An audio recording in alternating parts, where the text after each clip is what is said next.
저기요! 정신 차려요! 제주 해안가 현무암 바위 위에서 여자의 다급한 목소리가 터졌습니다. 차가운 바닷물이 순식간에 그의 몸을 삼켜버렸습니다. 외투는 물을 잔뜩 머금어 납덩이처럼 무거워졌고 숨은 점점 막혀왔습니다. 사람 빠졌어요! 거친 파도 때문에 아무도 바다로 들어가지 못했습니다. 그 순간 해녀는 거친 파도를 뚫고 곧장 남자에게 헤엄쳐갔습니다. 그리고 강한 손 하나가 가라앉던 남자의 팔을 붙잡았습니다. 물을 뱉고 정신이 든 남자는 여자를 보고 놀랐습니다. 도대체 이 남자에게 무슨 일이 벌어진 걸까요? 사연 시작 전 구독과 좋아요를 눌러주시고 어디서 듣고 계신지 댓글 남겨주시면 당신의 하루에 작은 기적이 깃들기를 바라겠습니다. 서울 강남의 고급 한정식 식당이었습니다. 묵직한 원목 문을 열고 들어서면 은은한 한지 조명 아래 단아하게 차려진 룸들이 늘어서 있었죠. 그중 가장 안쪽 룸, 오늘의 주인공은 장미옥 여사, 올해로 69이었습니다. 생일 잔치상을 준비하는 직원들이 분주하게 오가는 그 시간, 강준호는 룸 한쪽 구석에 조용히 서 있었어요.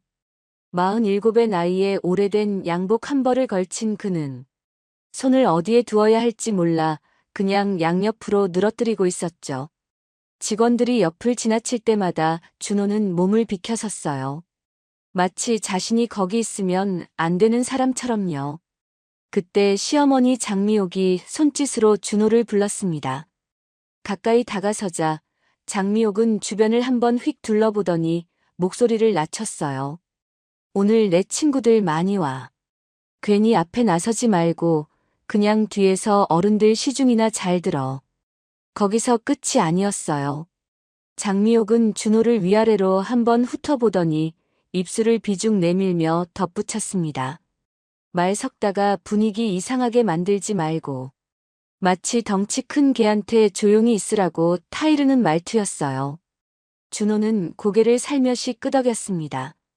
뭔가를 말하려다 그냥 입을 다물었죠.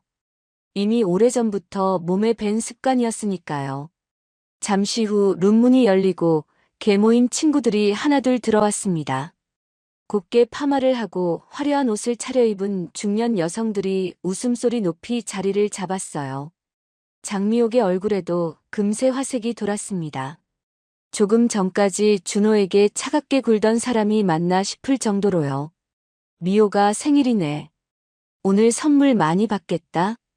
한 친구가 자리에 앉으며 말하자 옆자리 친구가 바로 받아쳤어요. 우리 사위는 이번에 샤넬 가방 사줬더라니까. 딸내미 것까지 하면 2개야, 2개.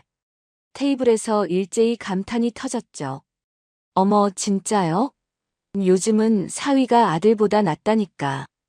웃음소리가 채 가라앉기도 전에 장미옥이 입꼬리를 살짝 내리며 말했어요. 우리 강서방은 그런 거 몰라. 친구들 시선이 슬쩍 준호에게로 향했습니다. 준호는 괜히 잔을 집어들었다가 내려놓았어요. 그래도 생일인데 뭐라도 준비했겠지? 장미옥이 고개를 저으며 나지막이 한숨을 내쉬었습니다. 가방은커녕 꽃 한 송이도 없어. 저게 사위라니 말 다 했지. 작은 회사 만년 과장이면 뭐 돈 없을 만하지. 그래도 싹싹하면 됐지 뭐. 아무도 목소리를 낮추지 않았어요. 준호가 바로 2발자국 옆에 서 있는데도요. 그는 말없이 술병을 들고 잔을 채우기 시작했습니다. 잔을 채울 때마다 쨍그랑 소리가 났지만 아무도 그쪽을 보지 않았어요. 술 따르는 사람이 거기 있다는 걸 아무도 신경 쓰지 않았죠. 식당 직원보다 못한 대접이었습니다. 적어도 직원한테는 주문이라도 정중하게 쓸 테니까요. 강서방. 장미옥이 손가락으로 탁자를 두드리며 불렀습니다. 저쪽 잔도 채워. 어서. 준호는 말없이 테이블을 한 바퀴 돌았어요. 한 사람 한 사람 잔을 채울 때마다 아무도 눈을 마주치지 않았습니다. 고맙다는 말도 수고한다는 말도 없었어요. 준호는 그냥 거기 있었을 뿐이었습니다. 보이지 않는 사람처럼요. 식사가 한창 무르익을 무렵이었어요. 식당 직원이 생일 케이크를 조심스럽게 들고 룸 안으로 들어왔습니다. 하얀 크림 위에 초가 12개 꽂혀 있었고 불이 켜지자 룸 안이 환하게 밝아졌어요. 어머 예쁘다. 친구들이 박수를 치며 생일 축하 노래를 불렀습니다. 장미옥은 두 손을 모으고 환하게 웃었어요. 사진 찍자, 기념사진 남겨야지. 사람들이 케이크 뒤로 모여들었습니다. 그때 장미옥이 휴대폰을 꺼내 준호에게 불쑥 내밀었어요. 강서방, 이거 찍어줘. 함께 찍자는 말은 없었습니다. 처음부터요. 준호는 말없이 휴대폰을 받아들었어요. 아내 윤세라도 미옥 옆에 나란히 섰습니다. 친척들과 친구들이 케이크 앞에서 어깨를 맞대고 웃으며 포즈를 잡았어요. 준호는 혼자 한 발 물러선 자리에서 화면을 들여다봤습니다. 모두가 잘 나오도록 각도를 맞추려고 몸을 조금 옆으로 틀었어요. 뒷걸음질을 한 발 더 내딛던 그 순간이었습니다. 발끝에 뭔가 탁 걸렸어요. 미처 보지 못했던 케이크 받침대 카트 모서리였습니다. 준호가 중심을 잃고 휘청이는 순간 카트가 기울어지더니 케이크가 그대로 쏟아졌어요. 하얀 크림 덩어리가 준호의 구두 위로 철퍽 쏟아지고 촛농까지 발등에 뚝뚝 떨어졌습니다. 룸 안이 순간 조용해졌어요. 딱 한 박자 뒤 장미옥의 목소리가 날카롭게 터져 나왔습니다. 강서방은 왜 이리 조심성이 없어. 생일날 이게 뭐야 이게. 준호는 아무 말도 하지 못했어요. 구두 위에 흘러내리는 크림을 내려다보며 그냥 서 있었습니다. 친구들은 서로 눈치를 보며 슬그머니 고개를 돌렸어요. 직원은 황급히 케이크를 수습했습니다. 아내 윤세라는 짧게 한숨을 내쉬더니 고개를 옆으로 돌려버렸어요. 남편 쪽은 쳐다보지도 않았습니다. 아무도 괜찮냐고 묻지 않았어요. 뜨거운 촛농이 손등에 튀었는지 발이 눌렸는지 아무도 관심이 없었습니다. 케이크가 망가진 것만 문제였죠. 그것도 전부 준호 탓으로요. 준호는 냅킨을 집어들고 조용히 구두를 닦았습니다. 무릎을 구부린 채 바닥에 쪼그려 앉아 크림을 닦아내는 동안 테이블에서는 어느새 다시 웃음꽃이 피어났어요. 직원이 새로 잘라낸 케이크 조각을 나눠드리자 장미옥은 또 환하게 웃으며 친구들과 이야기를 이어갔습니다. 아무 일도 없었던 것처럼요. 준호는 냅킨을 구겨 쥔 채 천천히 일어섰어요. 구두 앞코에는 크림이 아직 남아있었지만 더 이상 닦지 않았습니다. 자리로 돌아가 구석에 조용히 섰어요.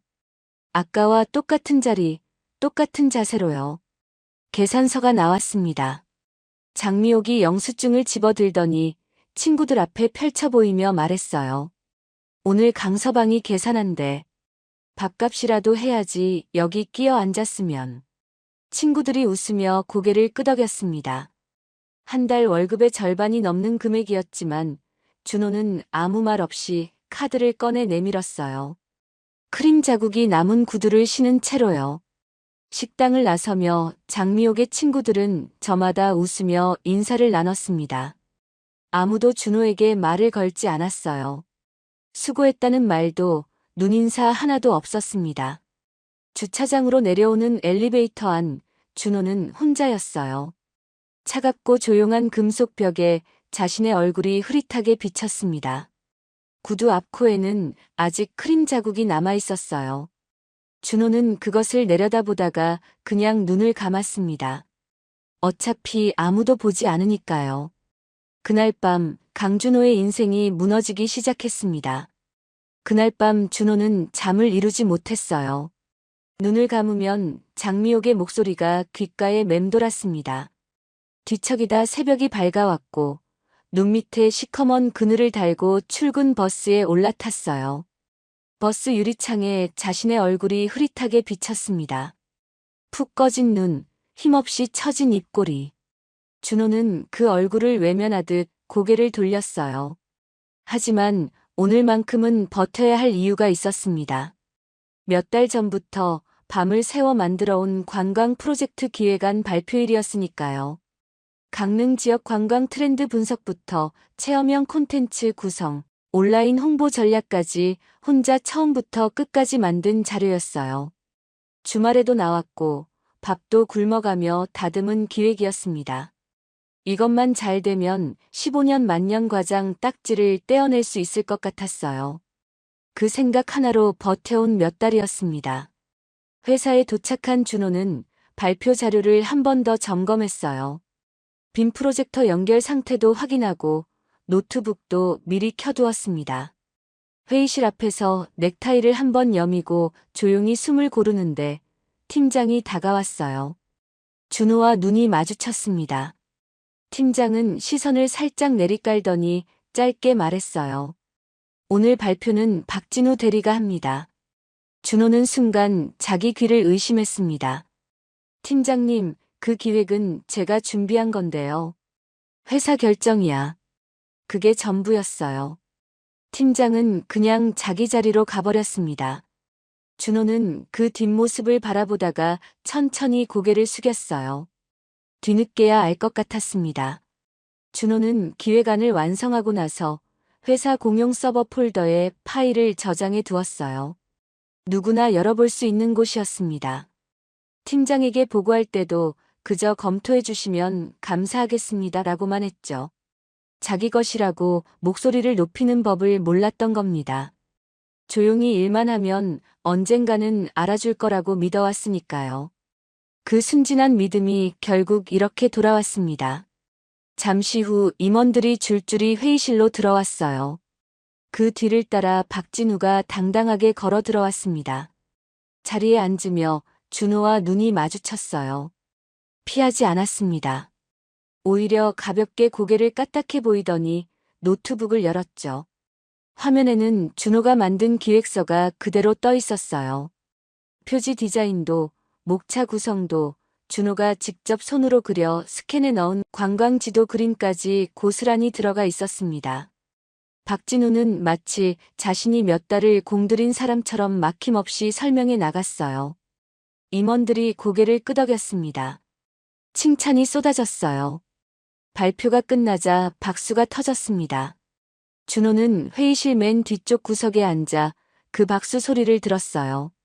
손을 무릎 위에 올려놓은 채 꼼짝도 하지 않았습니다. 며칠 뒤 사내 게시판에는 굵은 글씨로 공지가 올라왔어요. 관광 프로젝트 성공, 박진우 대리 공로 인정. 준호는 화면을 2번, 3번 다시 읽었습니다. 끝까지 읽어도 강준호라는 이름은 없었어요. 그날 저녁이었어요. 야근을 마친 준호는 지하 주차장으로 내려갔습니다. 형광등이 깜빡이는 주차장은 퇴근 시간이 한참 지난 탓에 텅 비어 있었어요. 준호의 구두 소리만 바닥에 울렸습니다. 그 소리가 유난히 크게 느껴졌어요. 넓고 텅 빈 공간에서 혼자 걷고 있다는 게 실감이 났죠. 자신의 차 쪽으로 걸어가던 그때였습니다. 저쪽 구석에 세워진 차 한 대가 눈에 들어왔어요. 불이 꺼진 주차장 안에서 유독 실내등이 환하게 켜져 있었습니다. 준호는 처음엔 그냥 지나치려 했어요. 그런데 발이 멈춰졌습니다. 익숙한 차였어요. 번호판을 확인하는 순간 준호의 가슴이 철렁 내려앉았습니다. 박진우의 차였죠. 준호는 본능적으로 가장 가까운 기둥 뒤로 몸을 숨겼어요. 심장이 귓속에서 들릴 것처럼 쿵쿵 뛰었습니다. 숨을 참고 조심스럽게 고개만 내밀었어요. 차 안에 2사람이 앉아 있었습니다. 어깨가 맞닿을 만큼 가까이 붙어서 웃으며 이야기를 나누고 있었어요. 실내등 불빛 아래 2사람의 얼굴이 또렷하게 보였습니다. 박진우였어요. 그리고 아내 윤세라였습니다. 준호의 몸이 그대로 굳어버렸어요. 숨을 쉬는 것도 잊은 듯 그냥 서 있었습니다. 그때 차 안에서 아내의 웃음소리가 들려왔어요. 까르르 하고 터지는 소리였습니다. 집에서는 오래전부터 들어본 적 없는 그런 밝은 웃음이었어요. 준호는 그 웃음소리를 들으며 기둥에 등을 기댔습니다. 다리에 힘이 빠져나가는 것 같았어요. 무릎이 조금씩 떨려왔습니다. 당장 뛰어가서 문을 열어젖힐 수도 있었어요. 소리를 지를 수도 있었습니다. 따져 물을 수도 있었죠. 하지만 준호는 그러지 못했어요. 몸이 움직이지 않았습니다. 아니, 정확히는 움직일 용기가 없었어요. 기둥 뒤에 숨어 벽에 등을 기댄 채 준호는 천장을 올려다봤습니다.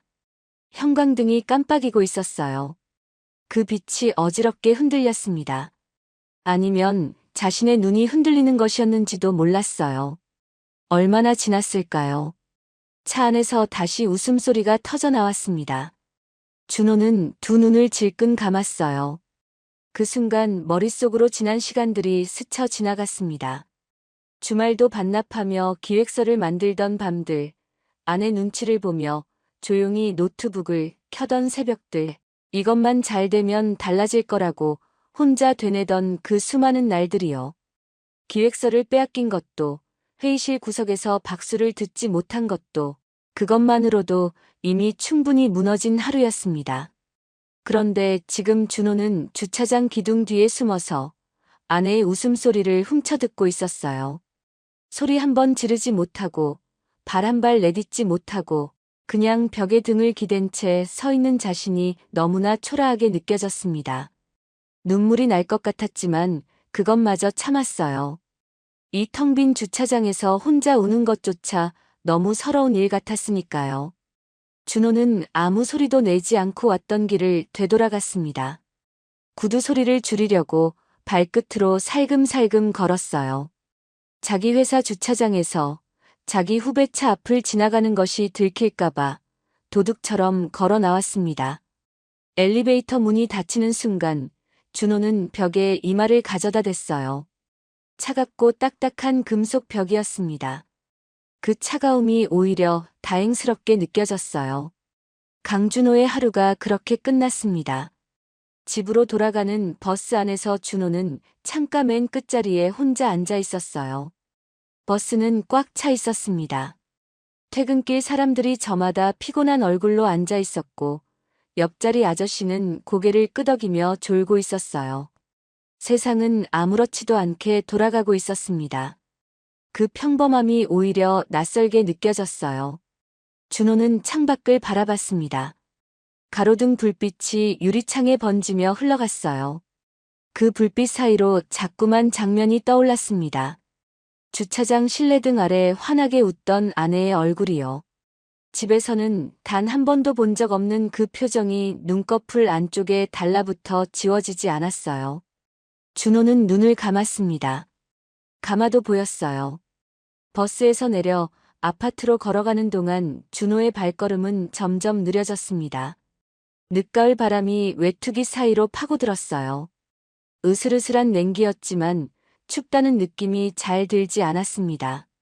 몸이 이미 다른 종류의 차가움으로 가득 차 있었으니까요. 아파트 현관 앞에 섰을 때 준호는 잠깐 멈췄어요. 비밀번호를 누르려다 손가락이 허공에서 멈춰버렸습니다. 15년 동안 하루도 빠짐없이 눌러온 4자리 숫자였어요. 눈 감고도 누를 수 있는 번호였는데 그날 밤은 이상하게도 손가락이 잘 움직이지 않았습니다.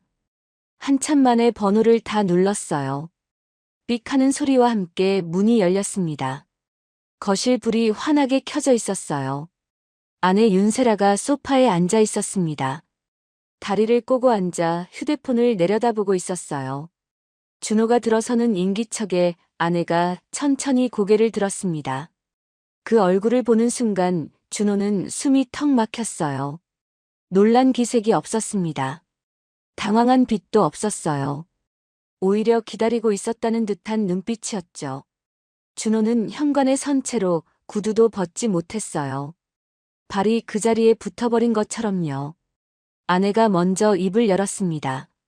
봤어? 딱 2글자였어요. 그 2글자 안에 모든 것이 담겨 있었습니다. 부정하지 않겠다는 것, 미안하지도 않다는 것, 이미 오래전부터 이날을 기다려왔다는 것까지요. 준호의 가슴이 쿵 내려앉았어요. 준호는 외투를 벗지도 않은 채 천천히 입을 열었습니다. 언제부터야?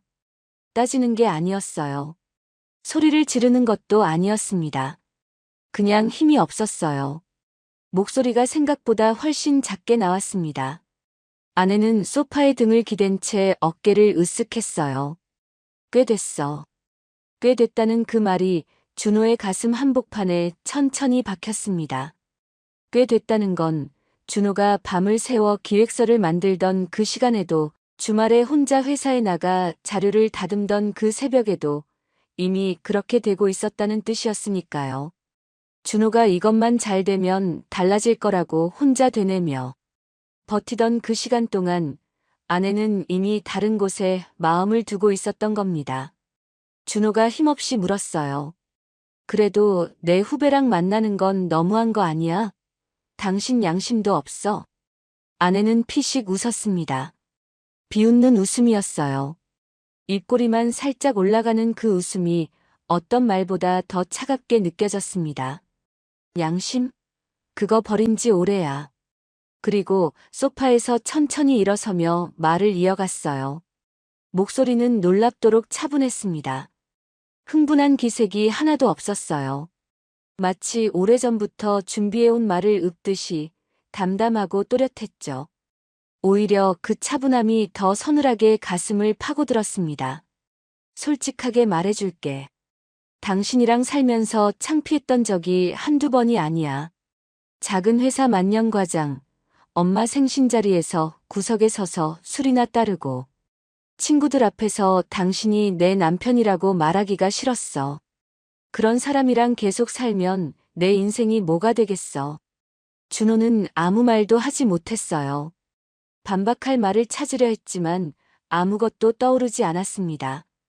그 말들이 전부 틀렸다고 할 수가 없었어요. 억울하다고 느끼면서도 그게 억울한 건지 부끄러운 건지도 잘 모르겠었습니다. 오래 무시당하다 보면 그렇게 되는 것 같았어요. 자기 자신을 스스로도 믿지 못하게 되는 것 같았죠. 그때 아내가 거실 테이블 쪽으로 눈짓을 했습니다. 준호의 시선이 그리로 향했어요. 테이블 위에 서류 봉투 하나가 놓여 있었습니다. 봉투 입구가 반쯤 열린 채로 서류가 단정하게 정리되어 나와 있었어요. 준호는 굳이 가까이 가서 확인하지 않아도 그게 뭔지 알 것 같았습니다. 이미 준비해놨어. 아내의 말은 짧았어요. 이 말 한마디가 얼마나 많은 것을 담고 있는지 준호는 천천히 실감했습니다. 오늘 준호가 주차장에서 자신을 봤다는 걸 알고 집에 돌아올 것을 알고 이 결말을 이미 예상하고 기다리고 있었다는 뜻이었어요. 서류는 오늘 갑자기 꺼낸 것이 아니었습니다. 아마도 한참 전부터 준비해 두었던 것이겠죠. 준호는 천천히 소파 쪽으로 걸어가 서류를 집어들었어요. 이혼 서류였습니다. 아내의 서명이 이미 반듯하게 적혀 있었어요. 볼펜선이 또렷하고 흔들림이 없었습니다. 망설인 흔적이 하나도 없었어요. 준호는 그 서명을 한참 내려다봤습니다. 이 사람은 이 서류에 사인할 때 손이 떨리지 않았구나 하는 생각이 들었어요. 그 생각이 어떤 말보다 더 깊이 박혔습니다. 그때 아내의 휴대폰이 울렸어요. 화면에 장미옥이라는 이름이 떠올랐습니다. 아내는 망설임 없이 스피커폰으로 받았어요. 시어머니의 목소리가 거실 안에 울려 퍼졌습니다. 선명하고 또렷한 목소리였어요. 강서방 왔어? 아내가 건조하게 대답했습니다. 응, 지금 앞에 있어. 짧은 침묵이 흘렀어요. 그리고 시어머니의 목소리가 다시 들려왔습니다. 낮고 단단했어요. 사위 노릇도 못하는 쓸모없는 놈 필요 없어. 도장 찍고 보내. 전화가 뚝 끊겼습니다. 방 안이 다시 조용해졌어요. 아내는 휴대폰을 소파 위에 툭 내려놓더니 준호를 바라봤습니다. 그리고 아무 감정도 없는 얼굴로 서류 쪽을 향해 턱을 살짝 들어 보였어요. 들었지? 사인해. 준호는 서류를 내려다봤습니다. 손이 떨렸어요. 들키기 싫어서 서류를 꽉 쥐었더니 종이 모서리가 구겨졌습니다. 볼펜을 집어들고 서명란 위에 손을 올렸을 때 눈앞이 잠깐 흐릿해졌어요. 머릿속으로 오래된 장면들이 스쳐 지나갔습니다. 처음 이 집에 이삿짐을 들이던 날 현관에 작은 화분 하나를 놓으며 잘 살아보자고 생각했던 것도요. 그때는 15년 뒤에 이렇게 혼자 이 집을 나가게 될 줄은 몰랐습니다. 준호는 천천히 사인을 했어요. 펜 끝이 종이 위를 긁는 소리가 조용한 방 안에 또렷하게 울렸습니다. 그 소리가 유난히 크게 들렸어요. 며칠 뒤 준호는 짐가방 하나만 들고 집을 나왔습니다. 옷 몇 벌과 세면도구, 그리고 오래된 서류 봉투 하나가 전부였어요. 15년의 결혼 생활이 작은 가방 하나로 정리됐습니다. 엘리베이터를 타고 내려오는 동안 아내는 문 앞까지 나오지 않았어요. 배웅 한 번 없었습니다. 아파트 1층 자동문이 열리면서 차가운 바람이 확 밀려왔어요. 준호는 잠깐 그 자리에 멈춰 섰습니다. 가방 손잡이를 쥔 손이 금방 시려왔어요. 하늘을 올려다봤습니다. 별도 없는 흐린 밤하늘이었어요. 구름이 낮게 깔려 있었고 멀리서 바람 소리만 들렸습니다. 준호는 손을 한번 꽉 쥐었다가 천천히 걸음을 내딛었어요. 강준호의 15년이 그렇게 끝났습니다. 차가운 바람이 등을 밀었지만 준호는 한동안 그 자리에 서 있었어요. 아파트 자동문이 다시 닫혔습니다. 유리문 너머로 환하게 불 켜진 로비가 보였어요. 경비 아저씨가 고개를 숙이며 신문을 읽고 있었습니다. 세상은 아무렇지도 않았어요. 15년이 끝난 자리에서 혼자 서 있는 사람이 있든 없든 아무것도 달라지지 않았습니다. 준호는 천천히 걸음을 옮겼어요. 갈 곳이 없었습니다. 친구한테 전화를 할까 하다가 그만뒀어요. 한밤중에 짐가방을 들고 나타나면 뭐라고 설명해야 할지 몰랐으니까요. 그냥 지하철을 탔습니다. 어디로 가는지도 모르는 채로요. 지하철 좌석에 앉아 가방을 무릎 위에 올려놓고 멍하니 창밖을 바라봤어요. 터널 아니라 아무것도 보이지 않았습니다. 그냥 검은 벽만 빠르게 지나쳐갔어요. 결국 준호가 찾아간 곳은 회사 근처 고시원이었습니다. 처음 들어서는 순간 복도에서 퀴퀴한 냄새가 코를 찔렀어요. 오래된 장판 냄새와 라면, 냄새가 뒤섞인 그 냄새가 벽에 배어 있었습니다. 관리인 아주머니가 시큰둥한 표정으로 열쇠를 건네줬어요. 말 한마디 없이요. 방은 좁았습니다. 문을 열면 바로 침대가 있었고 침대 옆에 작은 책상 하나가 전부였어요. 창문은 있었지만 바로 옆 건물 벽이 보일 뿐이었습니다. 낮에도 햇볕이 들어올 것 같지 않은 그런 창이었어요. 준호는 가방을 내려놓고 침대 끝에 걸터 앉았습니다. 방 안을 한번 둘러봤어요. 벽지가 조금 들떠 있었습니다. 누군가 손으로 뜯어낸 것처럼 모서리가 너덜너덜했어요. 준호는 그 벽지를 한참 바라보다가 그냥 눈을 감았습니다.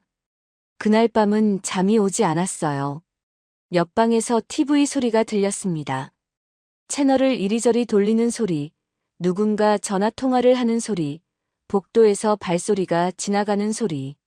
얇은 벽 하나를 사이에 두고 낯선 사람들의 소리가 들려왔어요. 준호는 천장을 바라보며 누워 있었습니다. 15년을 살던 아파트 침대가 생각났어요. 스프링이 낡아서 삐걱거리던 그 침대요. 불편했지만 익숙했던 그 소리가 이상하게도 그리웠습니다. 며칠이 지났어요. 예상했던 일이 현실이 됐습니다. 회사에서 연락이 왔어요. 팀장이 짧게 말했죠. 회사 상황이 어렵습니다. 권고사직 처리됩니다. 준호는 전화를 끊고 나서 한동안 휴대폰을 내려다봤어요. 할 말이 없었습니다. 따질 기력도 없었어요. 어차피 기획서도 빼앗기고 이름도 지워진 곳이었으니까요. 15년을 다닌 회사를 나오는데 전화 한 통이면 됐습니다. 짐을 챙기러 가지도 않았어요. 책상 서랍에 뭐가 있었는지도 잘 기억나지 않았습니다. 그때부터 준호의 하루는 텅 비어버렸어요. 아침에 눈을 떠도 갈 곳이 없었습니다. 억지로 몸을 일으켜 고시원 근처 작은 기사식당에 밥을 먹으러 갔어요. 오래된 나무 테이블이 다닥다닥 붙어 있는 작은 식당이었습니다. 된장찌개에 반찬 서너 가지가 나오는 백반집이었어요. 준호는 구석자리에 혼자 앉아 밥을 먹었습니다. 그날도 그랬어요.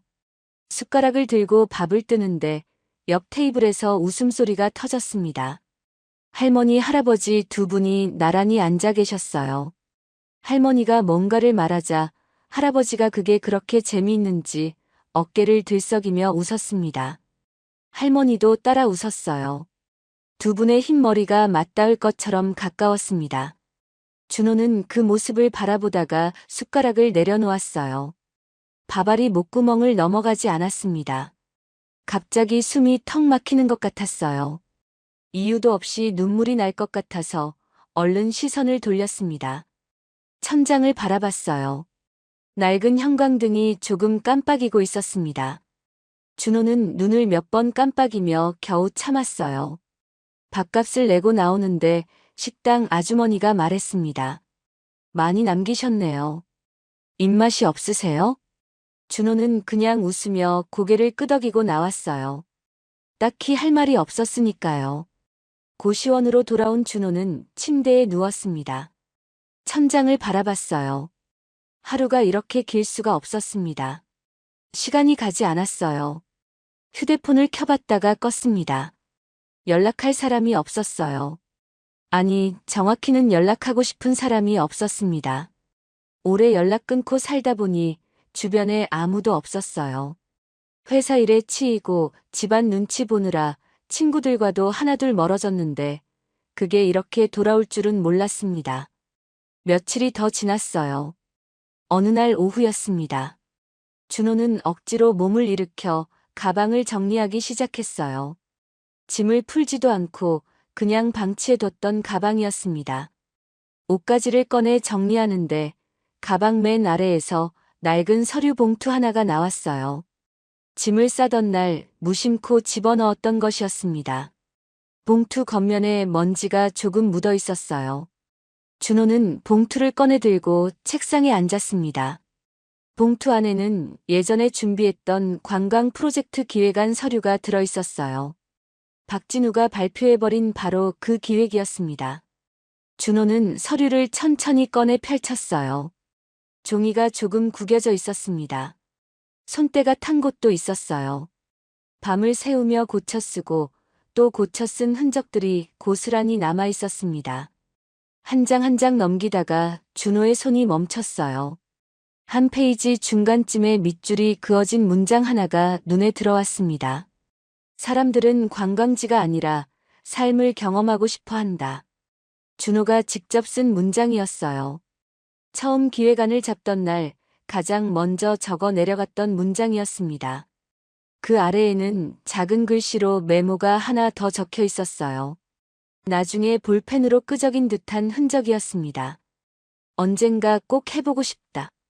준호는 그 메모를 오래 바라봤어요. 언젠가 꼭 해보고 싶다고 썼던 그 사람이 지금 고시원 좁은 방에서 혼자 이 종이를 보고 있었습니다. 그 거리가 너무 멀게 느껴졌어요. 그런데 이상하게도 그 문장이 눈에서 떠나질 않았습니다. 준호는 서류를 내려놓고 노트북을 켰어요. 오래 켜지 않았던 노트북이라 부팅이 느렸습니다. 기다리는 동안 준호는 그 문장을 다시 한번 읽었어요. 검색창에 천천히 글자를 입력했습니다. 제주도 항공권. 화면에 항공권 가격들이 쭉 떴어요. 준호는 그 숫자들을 바라봤습니다. 한참을 바라봤어요. 그의 눈빛이 처음으로 조금 달라졌습니다. 제주행 비행기는 아침 일찍 출발하는 편이었어요. 준호는 새벽같이 일어나 고시원 방을 나섰습니다. 가방은 작았어요. 옷 두어 벌과 세면도구, 그리고 그 낡은 서류 봉투가 전부였습니다. 방문을 닫으면서 뒤를 한번 돌아봤어요. 좁은 방, 들뜬 벽지, 햇볕 한 줄기 들지 않는 창문. 미련이 남을 것도 없는 곳이었는데 이상하게 발이 잠깐 멈췄습니다. 여기보다 나은 곳으로 가는 건지 아니면 그냥 도망치는 건지 스스로도 잘 모르겠었으니까요. 공항은 이른 아침인데도 사람들로 북적였어요. 가족 단위 여행객들이 캐리어를 끌며 웃고 떠들었습니다. 아이들이 뛰어다니고 부부끼리 손을 잡고 체크인 줄에 서 있었어요. 준호는 그 사이에 작은 가방 하나를 든 채 혼자 서 있었습니다. 아무도 준호를 쳐다보지 않았어요. 그게 다행인지 서러운 건지도 모르겠었습니다. 비행기 창가 자리에 앉아 눈을 감았어요. 이륙할 때 귀가 먹먹해졌습니다. 침을 삼키며 창밖을 내다봤어요. 구름 위로 올라서자 파란 하늘이 환하게 펼쳐졌습니다. 서울에서는 오랫동안 올려다본 적 없던 그런 하늘이었어요. 제주공항에 내리자 바람이 먼저 맞아줬습니다. 서울 바람과는 달랐어요. 짭조름한 냄새가 섞인 바람이었습니다. 바다 냄새였어요. 준호는 공항 출구를 나서며 그 냄새를 한번 깊이 들이켰습니다. 배 깊숙한 곳까지 차가운 공기가 들어왔어요. 딱히 갈 곳을 정해두지 않았습니다. 버스를 타고 시내를 지나치는데 창밖으로 바다가 보였어요. 햇빛을 받아 반짝이는 바다가 버스 창문을 가득 채웠습니다. 준호는 그 바다를 바라보다가 자기도 모르게 손잡이를 꽉 쥐었어요. 숙소에 짐을 던져두고 준호는 바로 밖으로 나왔습니다. 방 안에 가만히 있기가 싫었어요. 그냥 아무 생각 없이 걷고 싶었습니다. 근처 편의점에 들어가 삼각김밥 하나를 샀어요. 참치마요였습니다. 편의점 밖 플라스틱 의자에 앉아 포장을 뜯는데 비닐이 꼬였어요. 한 번 더 당겼더니 김이 찢어졌습니다. 준호는 찢어진 삼각김밥을 보다가 그냥 한 입 베어 물었어요. 맛이 느껴지는 것 같기도 하고 안 느껴지는 것 같기도 했습니다. 길 건너에서 아이 웃음소리가 들렸어요. 젊은 엄마가 유모차를 밀고 있었습니다. 아빠가 아이 손을 잡고 나란히 걷고 있었어요. 아이가 뭔가를 가리키며 깔깔거렸습니다. 아빠가 허리를 구부려 아이 눈높이에 맞춰 같은 방향을 바라봤어요. 셋이서 나란히 웃었습니다. 준호는 삼각김밥을 씹다가 멈췄어요. 멍하니 그 가족을 바라보다가 천천히 시선을 내렸습니다. 나머지를 마저 먹고 자리에서 일어났어요. 바다 쪽으로 걸었습니다. 포구 쪽으로 내려가는 골목길은 좁았어요. 검은 돌담이 양옆으로 이어져 있었습니다. 돌담 위로 귤나무 가지가 삐죽 튀어나와 있었고 노란 귤이 몇 개 달려 있었어요. 준호는 그 돌담 사이를 천천히 걸어 내려갔습니다. 골목이 끝나자 바다가 펼쳐졌어요. 검은 현무암 돌로 이루어진 해변이었습니다. 회색빛 모래사장이 아니라 크고 작은 검은 돌들이 빼곡하게 깔려 있었어요. 파도가 그 돌들 사이로 밀려왔다가 빠져나가면서 자르르 자르르 소리를 냈습니다. 서울에서는 들어본 적 없는 소리였어요. 관광객들이 삼삼오오 모여 있었습니다.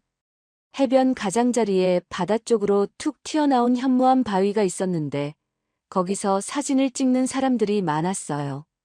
바위 위에 올라서면 사방이 바다라 사진이 잘 나온다는 것이었습니다. 여기서 찍으니까 진짜 잘 나온다, 봐봐. 한 여성이 친구한테 휴대폰을 건네며 말했어요. 친구가 카메라를 들자 여성이 바위 위에서 두 팔을 활짝 벌렸습니다. 파도를 등지고 환하게 웃는 모습이었어요. 준호는 그 모습을 잠깐 바라봤습니다. 그리고 무심코 그쪽으로 걸어갔어요. 딱히 사진을 찍으려는 것도 아니었습니다. 그냥 발이 그쪽으로 향했어요. 바위 가장자리까지 걸어가서 바다를 내려다봤습니다. 바람이 세게 불었어요. 파도가 바위 아래를 치면서 하얀 물보라가 일었습니다. 준호는 바위 위로 한 발을 올려놓았어요. 순간 발바닥이 미끄러졌습니다. 물기가 스며든 현무암 표면이 생각보다 훨씬 미끄러웠어요. 준호는 반사적으로 중심을 잡으려 했습니다. 팔을 벌리고 반대쪽 발에 힘을 줬어요. 하지만 그 발도 버텨주지 못했습니다. 몸이 앞으로 크게 쏠렸어요. 그리고 그대로 바다로 떨어졌습니다. 차가운 바닷물이 온몸을 덮쳤어요. 귀 속으로 물이 들어오면서 주변 소리가 한순간에 먹먹해졌습니다. 눈을 떴더니 초록빛 물속이었어요. 위가 어딘지 아래가 어딘지 순간 헷갈렸습니다. 발을 버둥거렸어요. 손으로 물을 헤쳤습니다. 발끝이 바닥에 닿지 않았어요. 물 위로 얼굴을 내밀었다가 다시 파도에 덮쳤습니다. 입안으로 바닷물이 들어왔어요. 짠물이 목구멍을 타고 넘어오면서 기침이 터졌습니다. 기침을 하는 사이 또 물속으로 들어갔어요. 외투가 물을 머금으면서 무거워졌습니다. 팔을 움직이는 게 점점 힘들어졌어요. 몸이 점점 가라앉는 느낌이었습니다. 해변에 있던 관광객들이 소리쳤어요. 사람 빠졌어요. 사람들이 우르르 바위 쪽으로 몰려들었습니다. 하지만 선뜻 바다로 뛰어드는 사람은 없었어요. 겨울 제주 바다는 차갑고 파도가 셌습니다. 사람들은 발만 동동 구르며 소리를 질렀어요. 그때였습니다. 해변에서 조금 떨어진 바다 위 태왁을 붙잡고 숨을 고르던 해녀 한 명이 그 소리를 들었어요. 태왁이란 해녀들이 물질할 때 몸을 의지하는 동그란 부표였습니다. 오현주는 방금 막 깊은 물속에서 올라와 숨을 고르던 참이었어요. 차가운 바닷물 속에서 전복을 캐고 나온 직후였습니다. 몸은 지쳐 있었어요. 하지만 귀는 살아 있었습니다. 사람 빠졌다는 소리가 들리자 현주는 태왁을 놓았어요. 망설임이 없었습니다. 단 1초도요. 현주는 바로 물속으로 몸을 뒤집었어요. 해녀 잠수복을 입은 몸이 물 위에서 팽이처럼 돌더니 그대로 물속으로 들어갔습니다. 파도가 높았지만 현주의 몸은 파도를 타는 게 아니라 파도를 뚫고 들어갔어요. 두 팔이 힘차게 물을 갈랐습니다. 수십 년을 이 바다에서 살아온 몸이었어요. 파도가 어떻게 흐르는지, 물살이 어느 방향으로 도는지 몸이 먼저 알았습니다. 준호가 떨어진 곳까지는 멀지 않았어요. 하지만 파도가 준호를 계속 밀어내고 있었습니다. 현주는 물속으로 깊이 들어가 파도 아래로 헤엄쳤어요. 파도 위보다 파도 아래가 더 빨랐으니까요. 숨을 참고 힘차게 팔을 저었습니다. 물속에서 눈을 뜬 채로요. 해녀의 눈은 바닷속에서도 잘 보였습니다. 준호의 외투자락이 보였어요. 물속에서 흐느적거리며 가라앉고 있었습니다. 현주는 그쪽으로 몸을 틀었어요. 마지막으로 강하게 발을 차며 앞으로 뻗었습니다. 손이 준호의 팔에 닿았어요. 현주는 그 팔을 놓치지 않으려고 두 손으로 꽉 붙잡았습니다. 힘이 셌어요. 평생 바다에서 전복을 캐고 해삼을 줍던 손이었으니까요. 현주는 온몸에 힘을 모아 발로 바닥을 차며 위로 올라갔습니다. 준호를 끌어안다시피 하며 수면을 향해 밀고 올라갔어요. 파도가 반대로 밀어댔지만 현주는 멈추지 않았습니다. 숨이 터질 것 같았지만 손을 놓지 않았어요. 두 사람이 수면 위로 올라왔습니다. 현주는 준호의 머리를 물 위로 받쳐들고 한 팔로 그를 안은 채 해변 쪽으로 헤엄쳤어요. 파도를 등지고 밀리는 힘을 이용했습니다. 몇 번의 파도를 넘고 나서야 두 발이 바닥에 닿았어요. 현주는 준호를 끌고 해변으로 올라왔습니다. 검은 돌 위에 준호를 눕혔어요. 관광객들이 놀라 몰려들었습니다. 누군가 119에 전화를 걸었어요. 현주는 무릎을 꿇고 준호의 얼굴을 들여다봤습니다. 숨을 쉬는지 확인했어요. 가슴이 살짝 오르내리긴 했지만 눈을 뜨지 못했습니다. 현주는 준호의 얼굴 가까이 몸을 숙이며 크게 외쳤어요. 아저씨, 정신 차려요. 대답이 없었습니다. 현주는 망설이지 않았어요. 양손으로 준호의 뺨을 짝짝하고 때렸습니다. 생각보다 세게요. 주변 관광객들이 놀라서 쳐다봤어요. 정신 차리라니까. 다시 짝짝. 그 순간 준호의 몸이 들썩였습니다. 입에서 바닷물이 왈칵 쏟아져 나왔어요. 기침이 연거푸 터졌습니다. 준호가 숨을 몰아쉬며 눈을 떴어요. 눈앞에 하늘이 보였습니다. 제주의 하늘이었어요. 구름이 빠르게 흘러가고 있었습니다. 그리고 그 하늘 아래 젖은 잠수복을 입은 여자의 얼굴이 보였어요. 가까이서 보니 40 안팎으로 보였습니다. 검게 탄 얼굴이었지만 눈빛이 또렷했어요. 날카로워 보이면서도 걱정이 가득 담긴 눈이었습니다. 그 눈이 준호를 똑바로 내려다보고 있었어요. 숨을 내쉬며 여자가 툭 말했습니다. 살았네. 준호는 그 말을 들으며 눈을 깜빡였어요. 가슴이 아직도 빠르게 뛰었습니다. 온몸이 떨렸어요. 추워서인지 방금 죽을 뻔한 탓인지 아니면 전혀 다른 이유인지 스스로도 알 수 없었습니다. 그냥 그 눈빛을 바라보는데 가슴 어딘가가 떨렸어요. 찬 바람이 불었습니다. 젖은 옷이 살갗에 달라붙었어요. 몸은 덜덜 떨리는데 시선이 그 여자의 얼굴에서 떨어지지 않았습니다. 준호를 구해낸 사람은 해녀 오현주 43이었어요. 119 구급대원들이 도착했을 때 준호는 이미 숨을 고르고 있었어요. 대원들이 간단히 상태를 확인하더니 큰 이상은 없다고 했습니다. 저체온 증세가 있으니 따뜻하게 해줘야 한다고 했어요. 관광객들은 스마트폰을 들고 사진을 찍다가 구급대원들이 오자 하나둘 흩어졌습니다. 조금 전까지 발을 동동 구르던 사람들이 언제 그랬냐는 듯 각자의 일상으로 돌아갔어요. 해변에는 준호와 현주만 남았습니다. 현주는 젖은 잠수복 위에 겉옷을 걸치고 준호 옆에 쭈그려 앉아 있었어요. 구급대원이 떠나면서 가장 가까운 병원으로 가는 게 좋겠다고 했지만 준호는 고개를 저었습니다.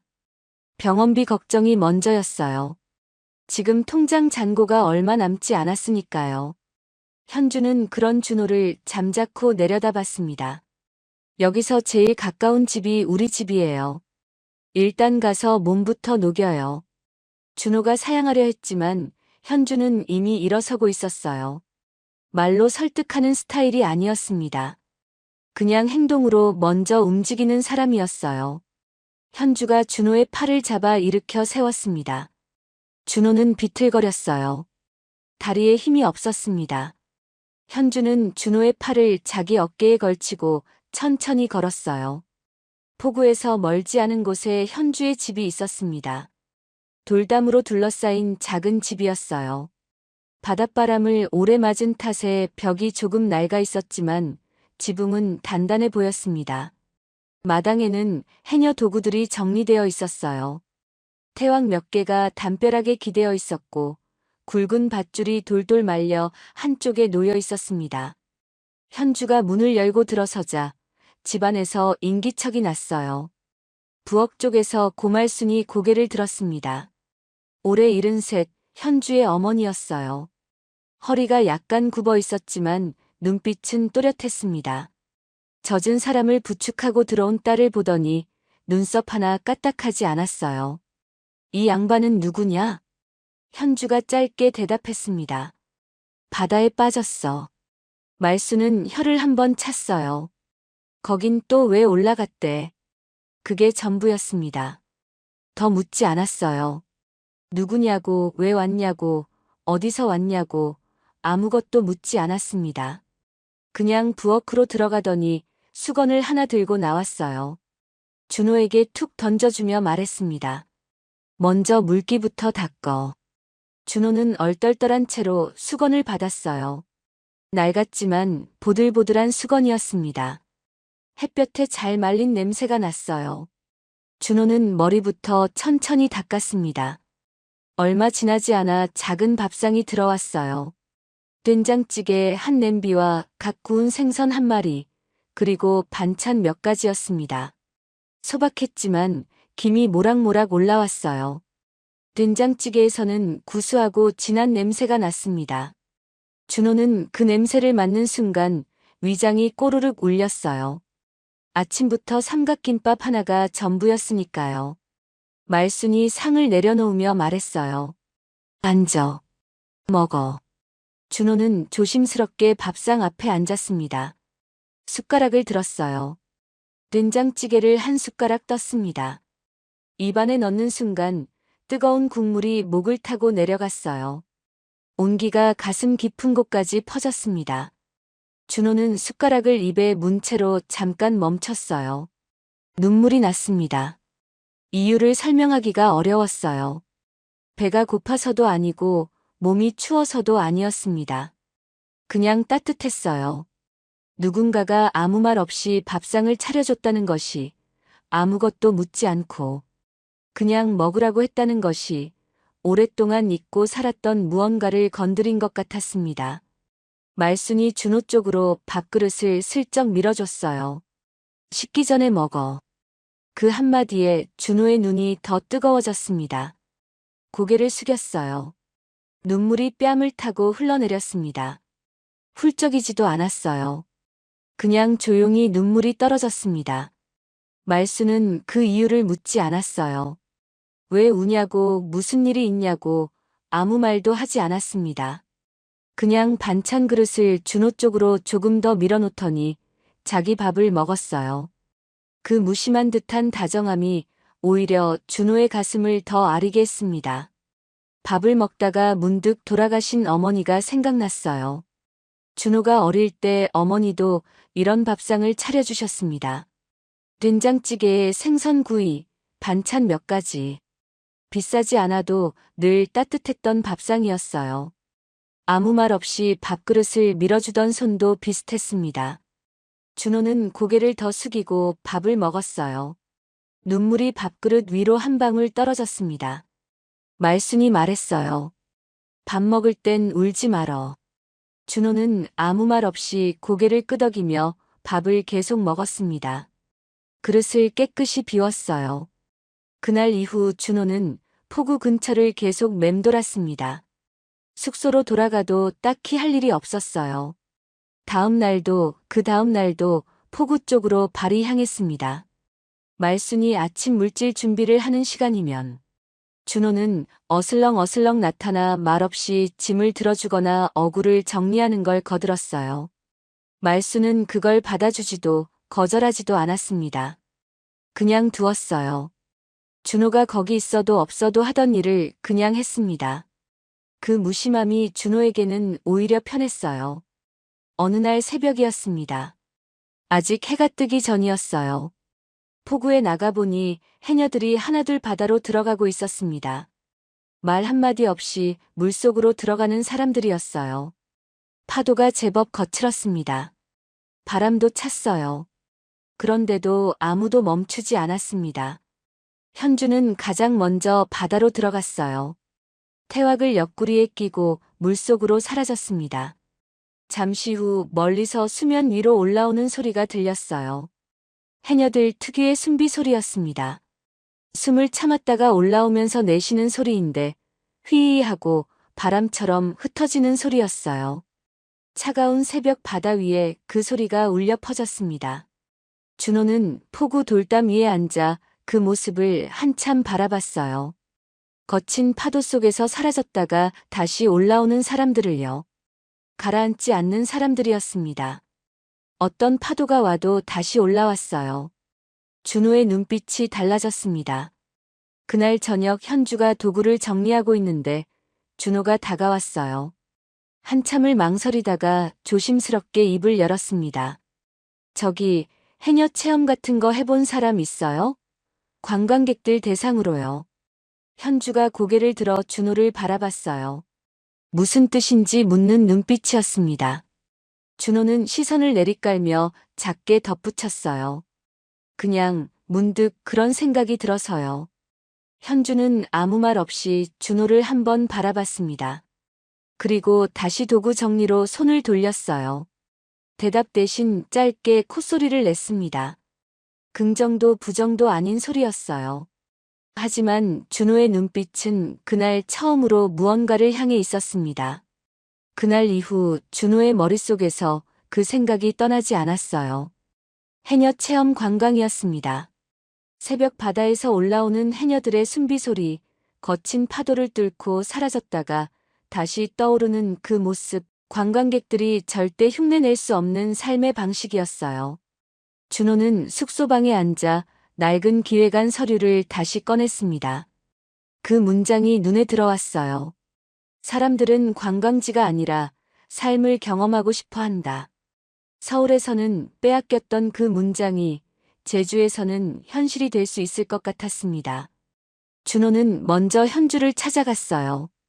포구에서 도구를 손질하고 있던 현주에게 조심스럽게 말을 꺼냈습니다. 해녀 체험 관광 프로그램을 만들고 싶다고, 해녀들의 실제 물질을 관광객들이 가까이서 보고 직접 경험할 수 있게 하면 어떻겠냐고 했어요. 현주는 손을 멈추지 않은 채 들었습니다. 그리고 짧게 말했어요. 해녀들한테 직접 얘기해봐요.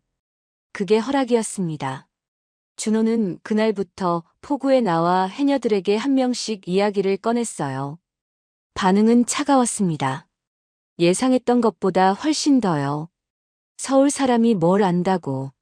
나이 지긋한 해녀 한 분이 콧방귀를 뀌며 돌아섰어요. 다른 해녀도 고개를 저었습니다. 평생 바다에서 살아온 사람들이었어요. 물질은 목숨을 거는 일이었습니다. 그걸 관광 상품으로 만들자는 말이 우습게 들렸을 거예요. 당연한 반응이었습니다. 며칠 동안 준호는 거절을 반복해서 들었어요. 포구에 나가도 해녀들은 준호를 그냥 지나쳤습니다. 말을 꺼내면 바빠서 들을 겨를이 없다며 등을 돌렸어요. 준호는 그럴 때마다 조용히 물러섰습니다. 억지로 설득하려 하지 않았어요. 그냥 포구에 나와서 묵묵히 짐을 날라주고 어구를 정리하고 필요한 곳에서 손을 보탰습니다. 그러던 어느 날 말순이 준호 옆으로 다가왔어요. 아무 말 없이 한참을 나란히 서 있더니 툭 말했습니다. 해봐. 뭐가 되겠어. 그 말 한마디였어요. 말순이 먼저 동의를 해주자 분위기가 조금씩 달라졌습니다. 말순은 이 포구에서 가장 오래된 해녀였어요. 그분이 괜찮다고 하자 1명, 2명, 해녀들이 하나둘 고개를 끄덕이기 시작했습니다. 준호는 움직이기 시작했어요. 먼저 스마트폰으로 유튜브 채널을 개설했습니다. 채널 이름은 간단하게 정했어요. 제주 해녀의 하루였습니다. 첫 촬영 날이었어요. 해녀들이 카메라 앞에 서자 갑자기 다들 굳어버렸습니다. 평생 바다에서 거침없이 살아온 분들이었는데 카메라만 들이대면 어색하게 웃거나 손을 어디 뒀는지 몰라 했어요. 한 해녀는 카메라를 보더니 갑자기 머리를 만지작거렸습니다. 이거 얼굴 나오는 거 맞아? 준호는 웃음을 참으며 고개를 끄덕였어요. 그러자 해녀가 손사래를 치며 뒤로 물러났습니다. 결국 첫날은 그냥 해녀들이 자연스럽게 일하는 모습을 멀리서 찍는 것으로 마무리됐어요. 촬영을 마치고 영상을 편집해서 올렸습니다. 조회수는 처음 사흘 동안 채 100명이 되지 않았어요. 준호는 숙소에 앉아 조회수 숫자를 바라보며 한숨을 쉬었습니다. 그런데 나흘째 되던 날이었어요. 아침에 일어나 조회수를 확인하는데 숫자가 이상했습니다. 어젯밤까지 50이었던 조회수가 갑자기 2000을 넘어 있었어요. 준호는 눈을 비비며 다시 봤습니다. 2200이었어요. 댓글도 수십 개가 달려 있었습니다. 여행 유튜버 한 명이 영상을 공유했습니다. 구독자가 10만 명이 넘는 채널이었어요. 그 유튜버가 짧게 적었습니다. 이런 제주 여행은 처음 봤다. 꼭 가보고 싶다고요. 그 글 하나가 불을 질렀어요. 공유가 공유를 낳았습니다. 조회수는 오후가 되자 1만을 넘었어요. 그날 저녁부터 준호의 이메일로 문의가 들어오기 시작했습니다. 체험은 어떻게 신청하냐고, 인원 제한이 있냐고, 날짜를 잡고 싶다고요. 처음에는 몇 통이었는데 다음 날이 되자 수십 통이 됐어요. 준호는 하나하나 손으로 직접 답장을 썼습니다. 밤을 새워서요. 현주는 그런 준호를 보며 한마디 했어요. 사람이 많이 오면 우리가 다 감당할 수 있겠어요? 맞는 말이었습니다. 준호 혼자로는 안 됐어요. 준호와 현주는 역할을 나눴습니다. 준호가 예약과 안내, 홍보를 맡고 현주는 체험 프로그램을 직접 이끌기로 했어요. 해녀들도 각자 역할을 정했습니다. 첫 번째 체험 손님들이 오는 날이었어요. 서울에서 온 중년 부부와 딸 가족이었습니다. 세 가족이 함께 내려왔어요. 준호는 아침부터 긴장했습니다. 해녀들도 어색한 건 마찬가지였어요. 현주가 설명을 시작하는데 말이 생각보다 잘 안 나왔습니다. 평소엔 거침없던 사람이었는데 손님을 앞에 두고 선이 달랐어요. 준비해온 물건을 설명하다가 순서가 꼬였고 장비를 나눠주다가 사이즈가 맞지 않아 한참을 찾기도 했습니다. 그런데 정작 바다에 들어가는 순간부터 분위기가 달라졌어요. 현주가 물속으로 들어가 전복 하나를 캐서 손님 앞에 내밀었습니다. 살아있는 전복이었어요. 손바닥보다 큰 전복이 햇빛에 반짝이며 움직였습니다. 손님 중 어머니가 그걸 보더니 눈이 동그래졌어요. 그리고 눈물이 났습니다. 왜 우시냐고 물으니 그 어머니가 말했어요. 어릴 때 할머니가 해녀셨어요. 이런 모습 보니까 할머니 생각이 나서요. 그 말에 주변이 조용해졌습니다. 현주도 다른 해녀들도 준호도 아무 말을 하지 않았어요. 파도 소리만 들렸습니다. 그 손님 가족은 돌아가면서 블로그에 후기를 올렸어요. 단순한 여행 후기가 아니었습니다. 할머니에 대한 이야기, 해녀들의 삶에 대한 이야기, 제주 바다가 얼마나 깊고 아름다운지에 대한 이야기였어요. 그 글이 또 퍼졌습니다. 예약은 끊이지 않았어요. 준호는 폭우를 바라보며 생각했습니다. 서울에서 빼앗겼던 그 문장이 지금 이 바다 위에서 살아 움직이고 있었어요. 사람들은 관광지가 아니라 삶을 경험하고 싶어 한다. 그 말이 맞았습니다. 틀리지 않았어요. 다만 그것을 증명할 장소가 서울이 아니라 제주였을 뿐이었습니다. 사업이 자리를 잡아가면서 준호의 하루는 완전히 달라졌어요. 아침이면 포구에 나가 해녀들과 함께 준비를 하고 손님들이 오면 직접 안내를 하고 저녁이면 다음날 예약을 확인했습니다. 밥도 제때 먹었어요. 잠도 잘 잤습니다. 서울에서는 오랫동안 누리지 못했던 것들이었어요. 유튜브 채널 구독자는 어느새 몇만 명을 넘어섰습니다. 여행 잡지에서 취재 요청이 들어왔고 방송국에서도 한번 다녀갔어요. 제주관광청에서도 연락이 왔습니다. 정부 관광 프로젝트와 공식 협약을 맺자는 제안이었어요. 준호가 고시원 좁은 방에서 낡은 서류 봉투를 꺼내 들던 그날로부터 그리 오래 지나지 않은 때였습니다. 그 즈음이었어요. 서울에서 단체 예약이 하나 들어왔습니다. 예약자 이름은 김미선이었어요. 준호는 그냥 지나쳤습니다. 서울에서 오는 손님이 한둘이 아니었으니까요. 인원은 12명, 중년 여성들로 구성된 단체였어요.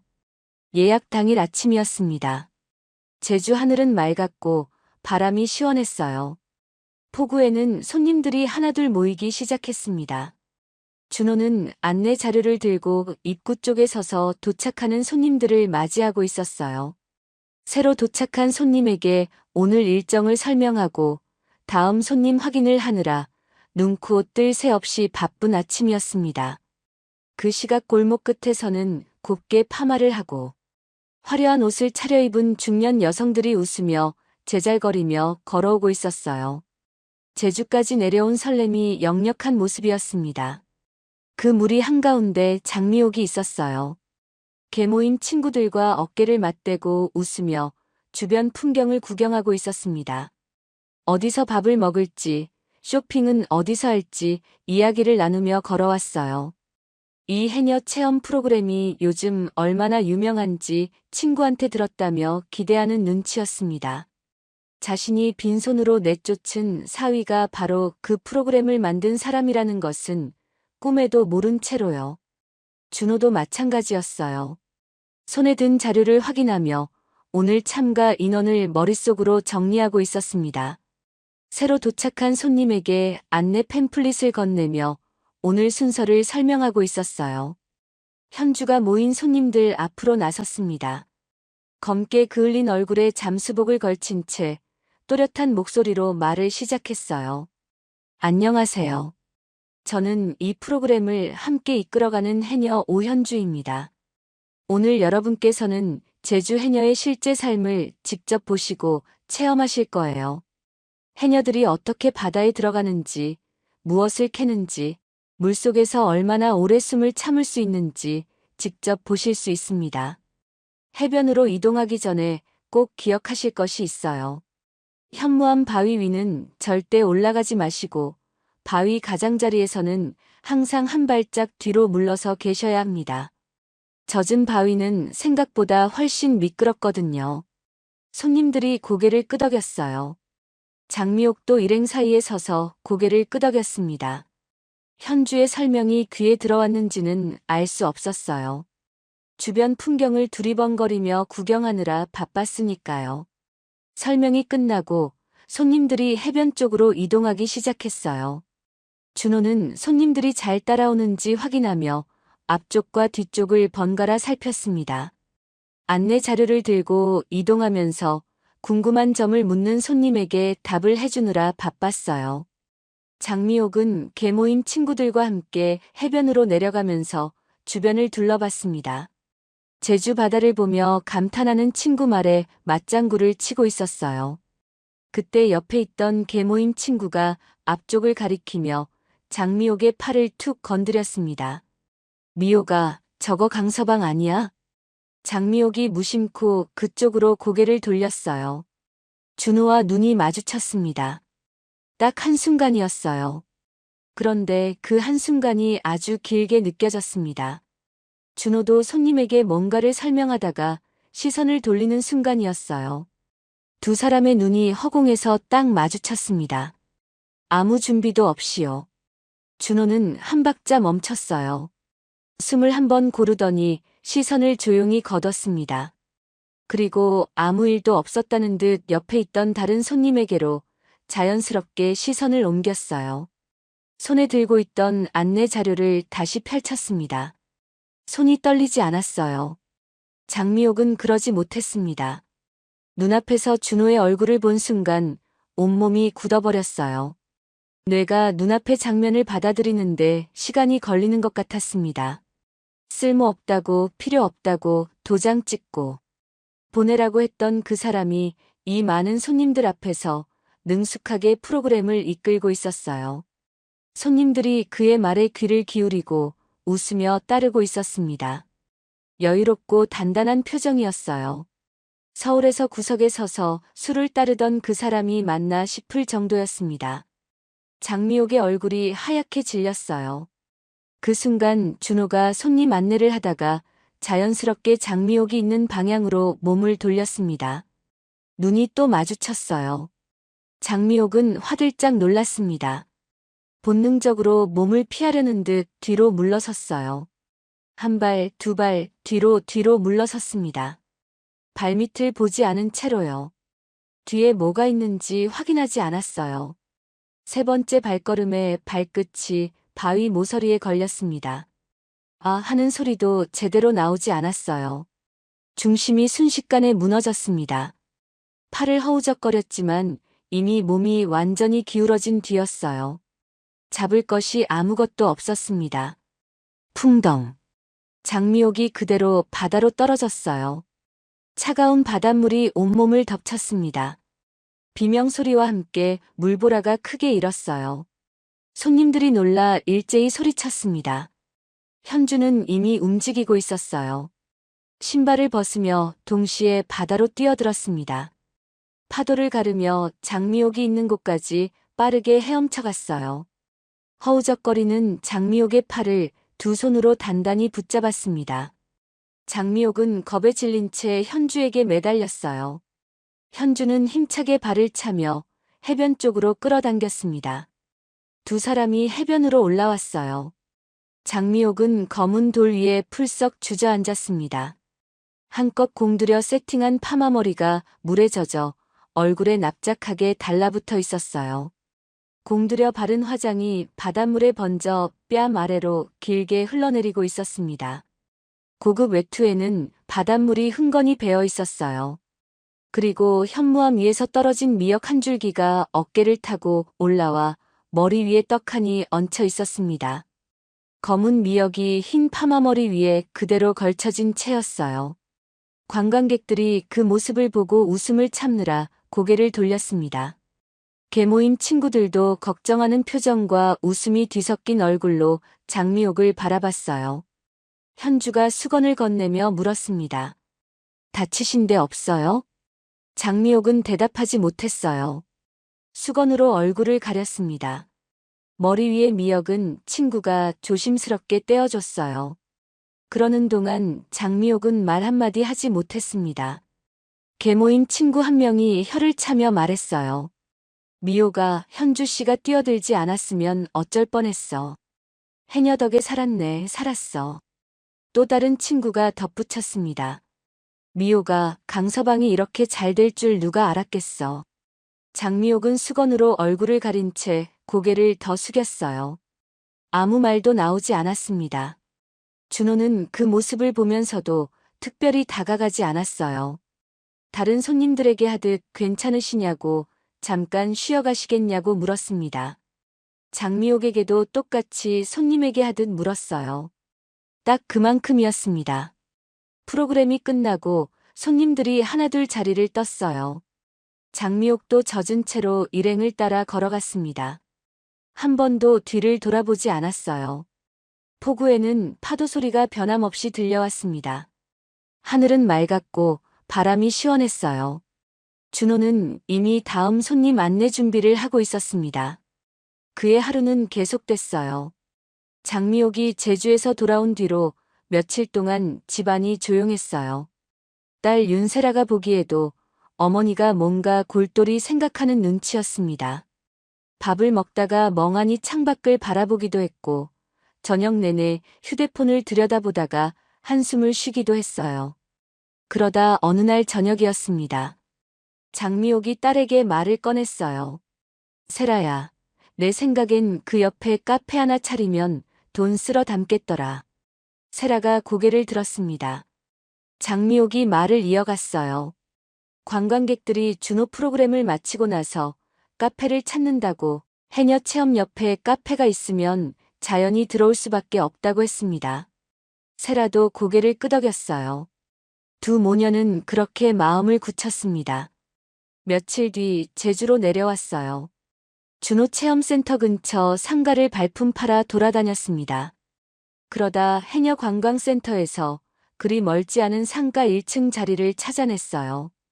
바다가 내다보이는 자리였고 임대료가 생각보다 쌌습니다. 두 모녀는 서로 눈을 마주치며 좋아했어요. 부동산 중개인이 조심스럽게 말을 꺼냈습니다. 그 자리가 좀 특이한 자리이긴 해요. 들어오는 가게마다 오래 못 버티고 나가더라고요. 동네에서 도깨비 건물이라고 부르는 곳이에요. 장미옥이 손을 내저었어요. 장사 못해서 망한 거지 자리가 문제겠어요. 두 모녀는 계약서에 도장을 찍었습니다. 인테리어에는 꽤 많은 돈을 썼어요. 통유리로 바다가 보이게 했고 아기자기한 소품들을 곳곳에 배치했습니다. 제주 감성이 물씬 풍기는 카페를 만들겠다며 두 사람이 직접 발로 뛰어 물건을 골랐어요. 개업 당일에는 제주산 꽃으로 화환도 마쳤습니다. 장미옥은 앞치마를 두르고 카운터 뒤에 서며 뿌듯한 표정을 지었어요. 하지만 현실은 달랐습니다. 첫날부터 손님이 없었어요. 관광객들은 준호의 체험 프로그램을 마치고 나서 카페를 찾긴 했습니다. 그런데 이미 포구 근처에 오래된 단골 카페들이 있었어요. 동네 사람들이 즐겨 찾는 곳, 해녀들이 물질 끝나고 들르는 곳, 관광객들 사이에서 입소문이 난 곳들이요. 새로 생긴 카페는 눈에 잘 들어오지 않았습니다. 그러던 어느 날이었어요. 고말순이 카페 앞을 지나가다 목이 말라들어섰습니다. 물질을 마치고 돌아오는 길이었어요. 해녀 복장 위에 겉옷을 걸친 채 들어와 메뉴판을 들여다봤습니다. 작은 글씨에 눈이 잘 안 보였어요. 고개를 기울이며 메뉴판을 찬찬히 들여다보고 있는데 카운터 뒤에 있던 세라가 짜증 섞인 목소리로 말했습니다. 노인네가 커피 맛을 알아요? 카페 안 공기가 순간 싸늘해졌어요. 다른 손님 두어 명이 그 소리를 듣고 세라를 바라봤습니다. 말수는 아무 말 없이 메뉴판을 내려놓았어요. 그리고 조용히 카페를 나왔습니다. 그날 저녁 폭우에 소문이 퍼졌어요. 말순이 먼저 퍼뜨린 것도 아니었습니다. 카페 안에 있던 손님 중 한 명이 아는 사람에게 이야기했고, 그게 금방 동네를 한 바퀴 돌았어요. 제주 포구는 작은 동네였습니다. 소문이 퍼지는데 하루도 걸리지 않았어요. 다음 날 아침 포구 한쪽에 해녀들이 모여 있었습니다. 물질 준비를 하다 말고 어제 일 이야기가 나왔어요. 한 해녀가 목소리를 높였습니다. 말순 언니한테 그게 무슨 말버릇이야. 노인네가 커피 맛을 알겠냐고. 말순 언니가 이 바다에서 몇십 년을 살았는데. 다른 해녀가 팔짱을 끼며 말했어요. 서울서 내려와서 동네 어른한테 그런 소리를 해? 어디서 배운 버릇이야. 나이 지긋한 해녀 한 분이 짧게 말했습니다. 거긴 발도 들이지 마. 해녀들 사이에서 한마디씩 나왔어요. 분노한다기보다 차갑게 등을 돌리는 분위기였습니다. 동네 사람들 특유의 방식이었어요. 소리를 지르거나 따지러 가지 않았습니다. 그냥 외면했어요. 소문은 해녀들 사이에서 끝나지 않았어요. 포구 근처 가게 상인들 귀에도 들어갔습니다. 건어물 가게 아주머니, 횟집 사장님, 편의점 주인까지 하나둘 이야기를 들었어요. 반응은 한결같았습니다. 말순 할매한테 그랬다고. 거참. 우리 동네 어른한테 그러면 안 되지. 택시 기사들도 알게 됐어요. 관광객을 태우면 을의 맛집이나 카페를 물어보는데 그 카페 이야기가 나오면 기사들이 슬쩍 다른 곳을 안내했습니다. 딱히 나쁘게 말하지도 않았어요. 그냥 저기보다 이쪽이 더 맛있다고, 저쪽은 별로라고만 했습니다. 버스 기사도 마찬가지였어요. 동리가 카페를 완전히 외면하기 시작했습니다. 그때부터였어요. 카페는 하루 종일 손님이 없는 날이 늘어갔습니다. 장미옥과 세라는 카운터 뒤에 앉아 창밖을 바라보는 시간이 길어졌어요. 통유리 너머로 관광객들이 지나갔습니다. 아무도 들어오지 않았어요. 손님이 없는 것도 답답한데 바로 보이는 준호의 체험센터 앞에는 매일 사람이 붐볐습니다. 웃음소리가 들렸어요. 관광객들이 몰려들었습니다. 그 모습을 통유리 너머로 바라보는 두 모녀의 얼굴이 날이 갈수록 굳어갔어요. 장미옥은 답답했습니다. 바다가 보이는 좋은 자리인데 왜 손님이 없는지 이해가 안 됐어요. 결국 전단지를 만들어 직접 나눠주기 시작했습니다. 준호의 체험 프로그램에서 나오는 관광객들에게 다가가 전단지를 내밀었습니다. 그런데 소문이 이미 퍼진 뒤였어요. 관광객들은 전단지를 받아들고 힐끗 보더니 그냥 지나쳤습니다. 몇몇은 아예 받지도 않았어요. 포구 상인들이 그 모습을 멀리서 바라봤습니다. 아무도 도와주지 않았어요. 임대료가 나갔습니다. 인테리어 비용도 이미 써버렸어요. 재료비도 들었습니다. 들어오는 돈은 없고 나가는 돈만 있었어요. 결국 몇 달을 버티지 못하고 카페 문을 닫았습니다. 유리문에는 임대 문의 종이가 붙었어요. 꽃으로 장식했던 개업 화환은 흔적도 없이 사라진 지 오래였습니다. 두 모녀는 더 이상 방법이 없었어요. 카페에 쏟아부은 돈이 전부였으니까요. 며칠을 망설이다가 결국 준호를 찾아갔습니다. 준호의 사무실 문을 열고 들어섰을 때 준호는 책상에 앉아 다음 달 예약을 정리하고 있었어요.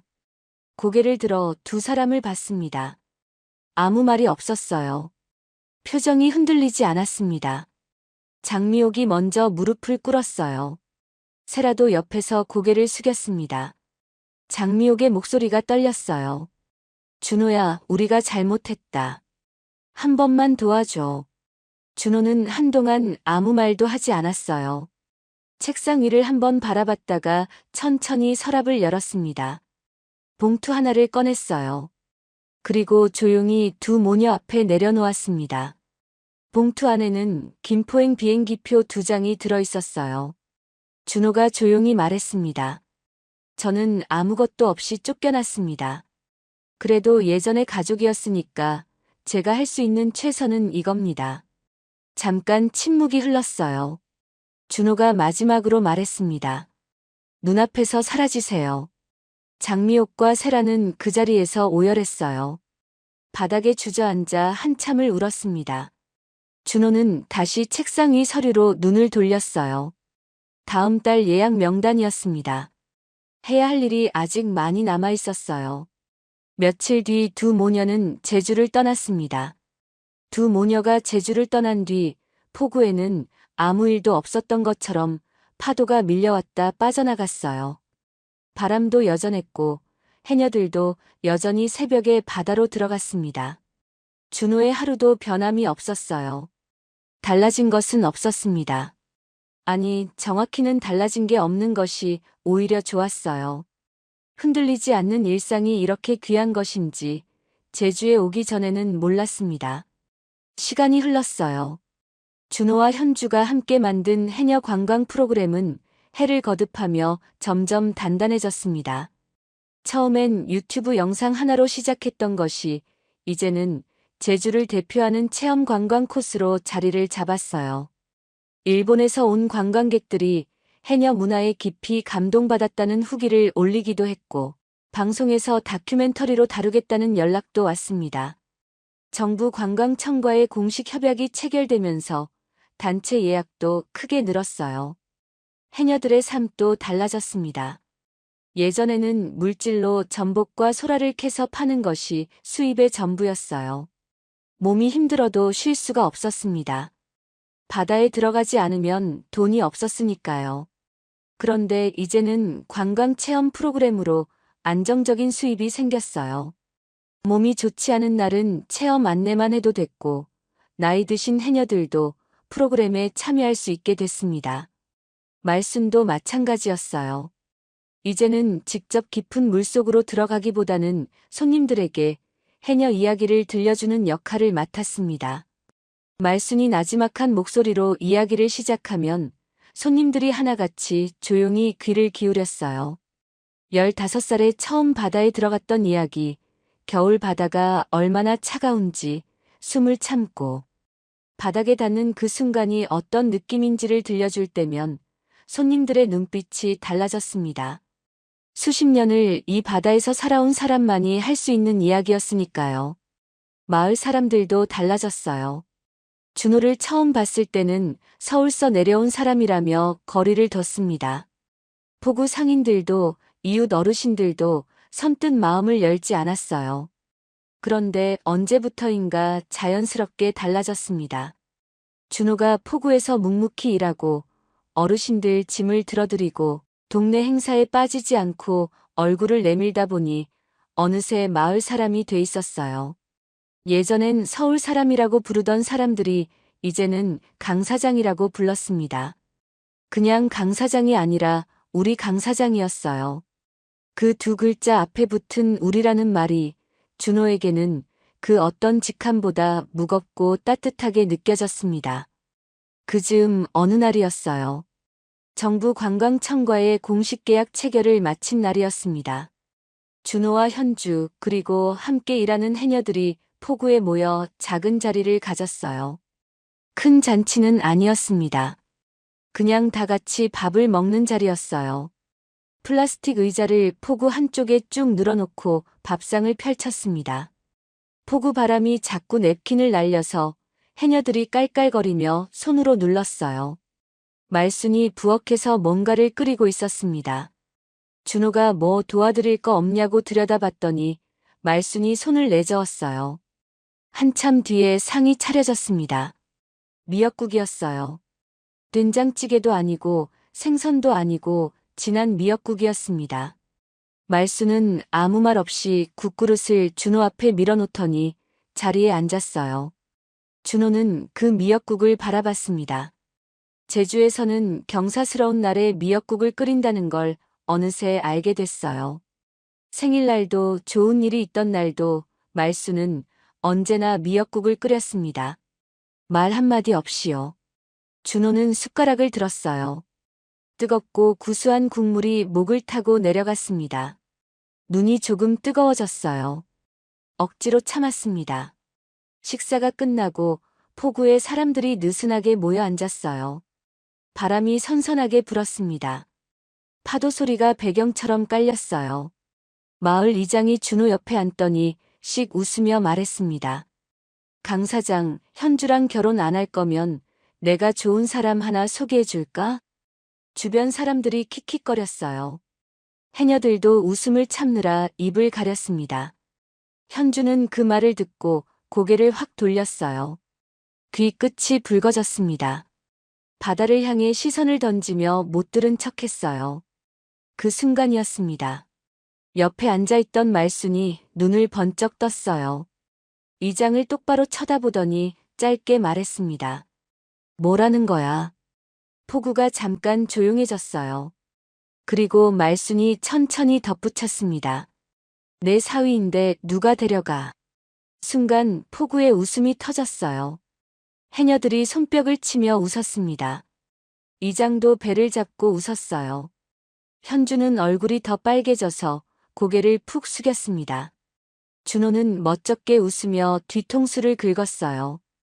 웃음소리가 가라앉은 뒤에 준호는 자리에서 일어나 포구 쪽으로 천천히 걸어갔어요. 바다가 보이는 돌담 위에 걸터 앉았습니다. 파도가 검은 현무암을 치면서 하얀 물보라를 일으켰어요. 자르르 자르르 돌 사이로 물이 빠지는 소리가 들렸습니다. 저 멀리 수평선 위로 저녁 햇살이 길게 붉게 깔렸어요. 하늘이 주황빛과 분홍빛으로 물들고 있었습니다. 처음 이 바다를 봤던 날이 생각났어요. 아무 계획도 없이 내려왔던 날이었습니다. 고시원 좁은 방에서 낡은 서류 봉투를 꺼내 들고 항공권을 검색하던 밤이 생각났어요. 그리고 이 바다에 빠졌던 날도요. 차갑고 어두운 물속에서 발이 바닥에 닿지 않아 허우적거리던 그 느낌이 아직도 선했습니다. 그때 강하게 자신의 팔을 붙잡아 끌어올리던 손도요. 발소리가 들렸습니다. 현주였어요. 말없이 준호 옆에 와서 섰습니다. 그리고 돌담 위에 나란히 앉았어요. 둘 다 아무 말이 없었습니다. 바람이 불었어요. 현주의 머리카락이 바람에 흩날렸습니다. 파도 소리만 들렸어요. 어깨가 닿을 듯 가까웠습니다. 한참 뒤에 현주가 조용히 말했어요. 잘 됐네요. 준호가 천천히 고개를 끄덕였습니다. 그게 전부였어요. 더 많은 말이 필요하지 않았습니다. 두 사람은 그냥 나란히 앉아 바다를 바라봤어요. 준호는 오래전 기획안 마지막 장에 볼펜으로 끄적여뒀던 그 메모가 생각났습니다. 언젠가 꼭 해보고 싶다고 썼던 그 문장이요. 그 문장을 쓴 사람이 지금 이 자리에 앉아 있었어요. 빈손으로 쫓겨나 고시원 방에서 천장을 바라보던 사람이 지금은 제주 바다가 보이는 돌담 위에 앉아 파도 소리를 듣고 있었습니다. 잃은 것들이 많았어요. 15년의 결혼 생활도 다니던 회사도 살던 집도 모두 없어졌습니다. 하지만 지금 이 자리에는 그 어떤 것과도 바꾸고 싶지 않은 것들이 있었어요. 말없이 미역국을 끓여주는 사람, 옆에 조용히 앉아 바다를 함께 바라보는 사람, 아침마다 숨비 소리를 내며 바다에서 올라오는 사람들이요. 준호는 가만히 바다를 바라봤어요. 파도가 또 밀려왔다 빠져나갔습니다. 저녁 하늘이 점점 짙어지고 있었어요. 바람이 소금 냄새를 싣고 얼굴을 스쳐 지나갔습니다. 준호는 눈을 천천히 감았다가 떴어요. 입꼬리가 조용히 올라갔습니다. 강준호의 두 번째 인생은 이렇게 제주 바다 앞에서 시작됐어요. 오늘 이야기 함께 해주셔서 감사합니다. 다음 이야기로 다시 찾아뵐 수 있도록 구독과 좋아요 부탁드립니다. 오늘도 함께 해주셔서 감사합니다.